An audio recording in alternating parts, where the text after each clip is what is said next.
ചില മനുഷ്യരുണ്ട് ഉപേക്ഷിക്കപ്പെട്ട കല്ലുകളിൽ നിന്ന് കൊട്ടാരങ്ങൾ പണിയുന്നവർ. എന്നാൽ ജിദ്ദയിലെ പ്രമുഖ വ്യവസായി VP മുഹമ്മദ് അലി പണിതുയർത്തിയത് വെറുമൊരു ആശുപത്രി കെട്ടിടമല്ല, തകർന്നു പോയൊരു ജീവിതത്തിന്റെ തണൽക്കൂട് കൂടിയാണ്. വർഷങ്ങൾക്ക് മുമ്പ് ജിദ്ദ നുസ്ഹ ഡിസ്ട്രിക്റ്റിലെ പണിതീരാത്ത ആ വലിയ കെട്ടിടം വാങ്ങാനെത്തിയതായിരുന്നു മുഹമ്മദ് അലി. വിജനമായ ആ കെട്ടിടത്തിന്റെ 5ാം നിലയിലെത്തിയപ്പോൾ കണ്ട കാഴ്ച ഞെട്ടിക്കുന്നതായിരുന്നു. മുടിയും താടിയും നീട്ടി വളർത്തി കീറത്തുണി പോലെ ഒരാൾ അവിടെ ചുരുണ്ടുകൂടി കിടക്കുന്നു. ഇവിടെ ആരുമില്ല എന്ന ചോദ്യത്തിന് മറുപടിയായി വന്നത് ഒരു അലർച്ചയായിരുന്നു. ഇറങ്ങിപ്പോടാ ഇവിടെ നിന്ന്. അന്ന് ഭയന്നോടിയ മുഹമ്മദ് അലിക്ക് അതൊരു നിയോഗത്തിന്റെ തുടക്കമായിരുന്നു.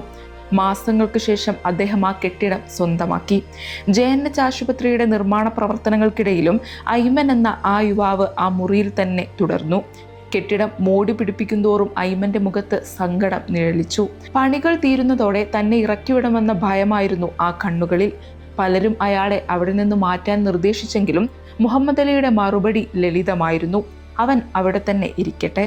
ആ യുവാവിനെ ഒരു കീറത്തുണി പോലെ വലിച്ചെറിയാൻ അദ്ദേഹം തയ്യാറായില്ല. പകരം സ്നേഹമെന്ന മരുന്നുകൊണ്ട് അയാളുടെ ഭയത്തെ മുഹമ്മദ് അലി ചികിത്സിച്ചു. ഐമന്റെ താടിയും മുടിയും വെട്ടിച്ച് അയാളെ ജീവിതത്തിലേക്ക് തിരികെ കൊണ്ടുവന്നു.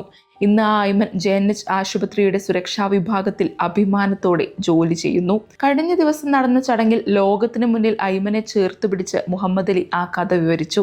പണ്ട് ഐമൻ ഭയത്തോടെ ഒളിച്ചിരുന്ന ആ 5ാം നിലയിലെ ഇരുളടഞ്ഞ മുറി ഇന്ന് വെളിച്ചം നിറഞ്ഞ വാർഡുകളാണ്. ആ വെളിച്ചത്തിന്റെ കാവലായി ഇന്ന് ഐമനുമുണ്ട്. അതെ, ഒരു കെട്ടിടത്തിനൊപ്പം ഒരു മനുഷ്യായുസ് കൂടി ഇവിടെ പുതുതായി നിർമ്മിക്കപ്പെട്ടിരിക്കുന്നു.